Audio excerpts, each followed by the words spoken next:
You know that feeling when you are scrolling through Instagram and it's 11 p.m. at night?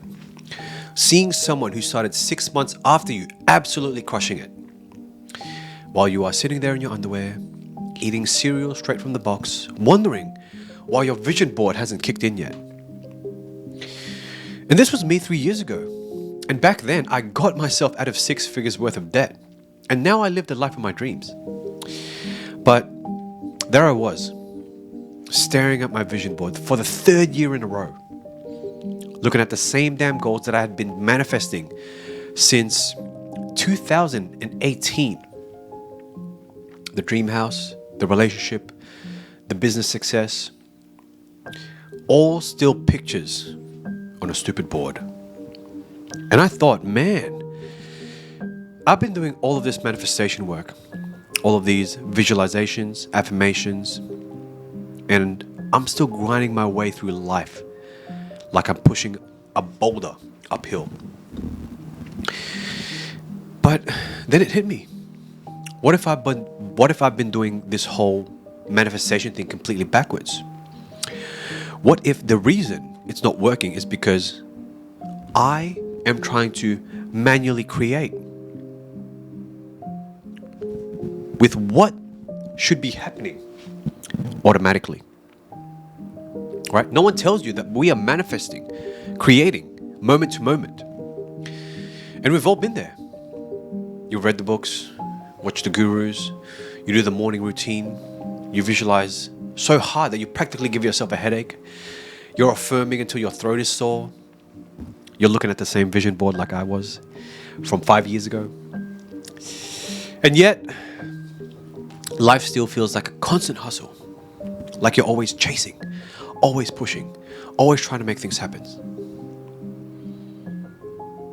It's like being that person at the party who's trying way too hard to be cool. You know that guy, right? The one that's constantly checking if people are watching him, making sure his jokes land. He's obsessing how people are perceiving him. That dude never gets the girl. Never. Because he's operating from a place of desperation, not magnetism. He's not present. He cares what other people think. And that's exactly what most of us are doing when it comes to manifestation, right? We are that desperate guy at the cosmic party. We visualize, we affirm, nothing's happening, so we force even more, and then we feel stressed, and now we want to go even harder. But by the end of this video, you're going to understand the fundamental energy shift that transforms manifestation from a mental, exhausting process into an automatic process, a natural state of being. I'm talking about the difference between planting a seed and then digging it up every day to see if it's growing versus creating the perfect conditions and letting nature do what it does. And I want to show you why your heart, yes, that beautiful heart, is the real manifestation powerhouse and not your mind. And how to activate it in a way that makes attracting your desires as natural as breathing. And this isn't some woo-woo theory. This is based off of neuroscience and the science of the heart. And simple biology, the biological effects of elevated emotions. And I want to break it down in a way that you can actually use it in your daily life. Because 3 years ago, I was living in what I call ordinary life or the ordinary world. I was doing all the manifestation practices, but I was doing them from a place of lack, right? I'd visualize my goals, but then I would have an underlying feeling of anxiety. Why isn't this working yet? I would recite my affirmations, but deep down, I felt a frustration that I was lying to myself. And then I had a complete breakdown. I had been hustling for years, trying to get my business up and running. And I was exhausted. And one night, after another failed launch in my business, I collapsed in my room floor. I'm talking about men crying. Unheard of, right? No, I'm just kidding to all the men out there. But tears streaming down my face breakdown. In that moment, I had this thought of, what if I had been doing this all wrong? And my first thought was like, nah, that ain't it. And I doubled down. I started forcing more, doubled down on my manifestation practices, longer meditations, longer visualization sessions, better affirmations. I was like a hamster running on a hamster wheel, thinking that the speed was the solution, but I just needed to get off the hamster wheel entirely. However, it wasn't until I invested in Dr. Joe Dispenza's work about heart coherence and energy fields, and I stumbled across about his work on the heart, and something clicked. He described how the heart, when in a state of coherence, creates a magnetic field that extends beyond our bodies. A field that can literally attract experiences to us. Now, this was my moment. I realized I needed to stop trying to manifest from my stressed out mode. Okay? Manifesting from survival. My mind was programmed for survival, right? And start creating from my heart. Okay? It wasn't about shifting techniques. I was entering a entirely new state, a new world of creation. And here's what the problem most of us have when it comes to manifestation. We are trying to create a future from the same energy that we created our past from. We are living in the survival mode of stress, fear, lack, trying to push to make things happen, chasing to make things happen. It is like trying to grow a beautiful garden in frozen soil. You can have the best seeds in the world, but if your ground is hard and cold, nothing is going to grow. And Dr. Joe explains it perfectly. When we are in stress, survival mode, it is not a time to create. It is a time to survive. And our first three energy centers are related to safety, security, action, reaction. Dominate our minds. It dominates our minds when we are in a state of survival. It's all we can think about. In that state, our heart remains closed off and guarded. And so the gap between where you are and where you want to be, it isn't about better manifestation techniques.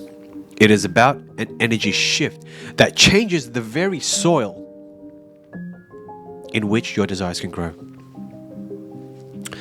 So how do you do it? How do you make the shift? Well, it starts with understanding that manifestation isn't something you do. It's not something manual. It's automatic when you are in the right state of being. Okay? Let me break down the key principles. You have to cultivate a fertile soil. Okay? First step is to prepare your soil. And the soil, I mean your consciousness. I don't know why I pointed there, but consciousness, right? We need to stir the soul awake. This happens when you stop looking outside of yourself for fulfillment and start asking the deeper questions. Who am I? What am I doing here? Am I happy? Oh, these questions are the seeds that begin to transform the fallow ground into fertile soil. Okay?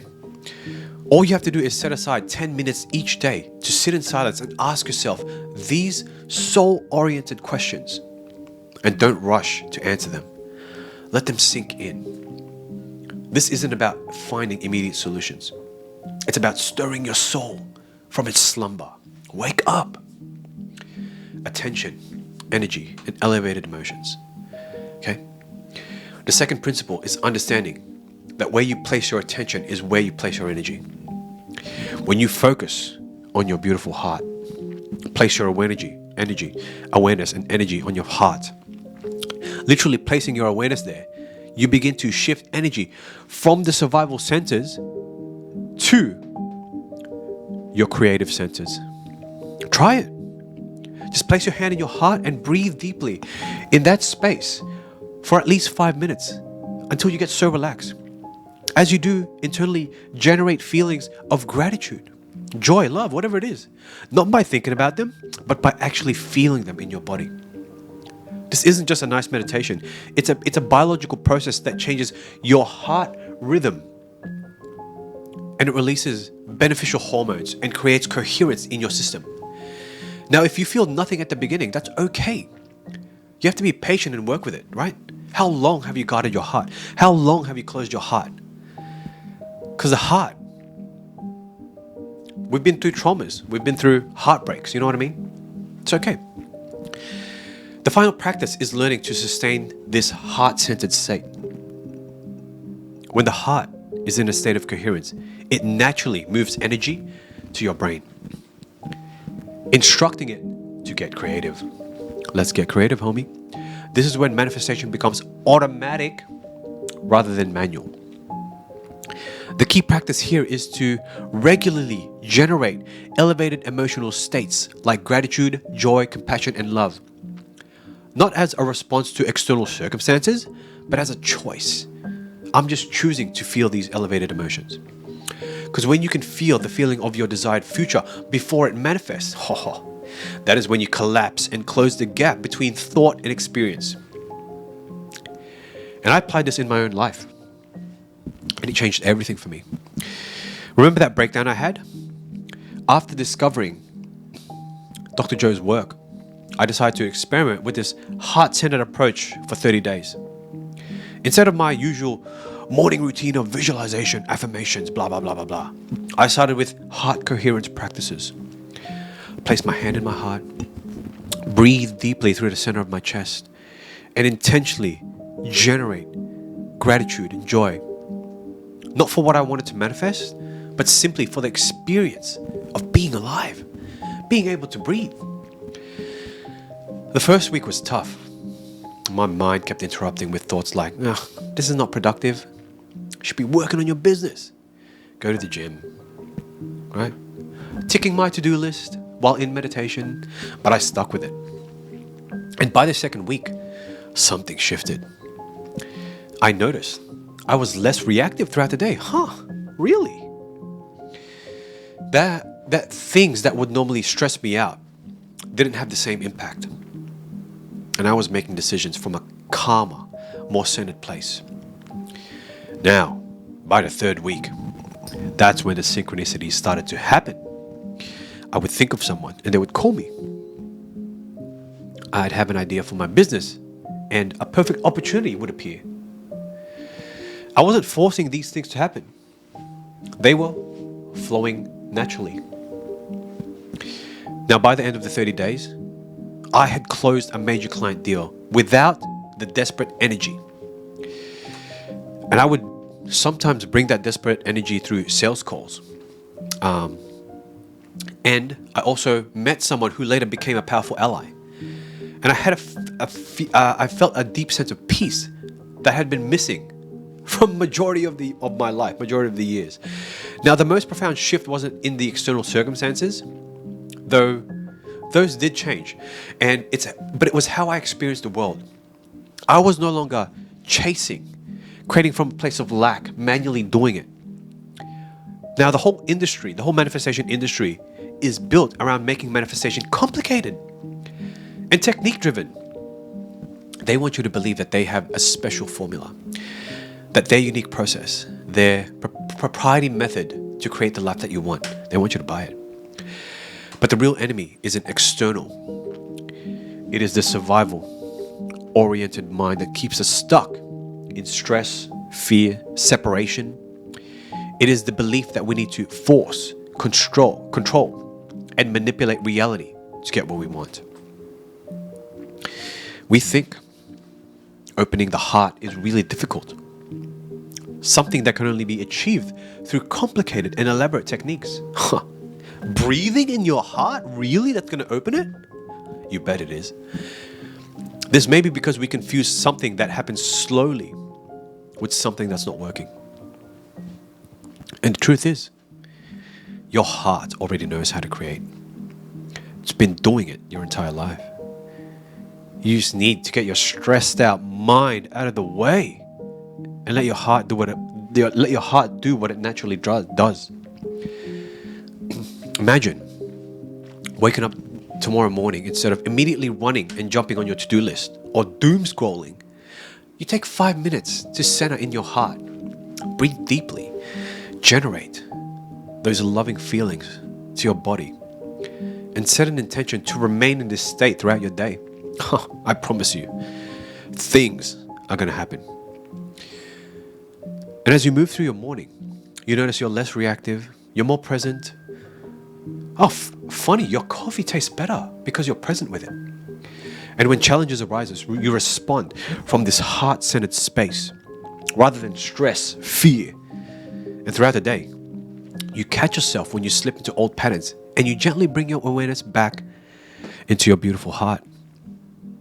Oh, you make decisions, you have conversations and take actions from this state of coherence. And I promise you, over time, this becomes your natural way of being. You are no longer trying to manifest. You are simply living as the person who has an open heart and is just attracting things to them automatically. It's not manual anymore. You've outgrown that. You've outgrown stress, survival mode. No. If you are ready to make this shift from manual to automatic, then book an alignment call with me and we'll make this process possible. Link in the description. But remember, everyone has a moment when the heart blooms. Your time could be starting right now.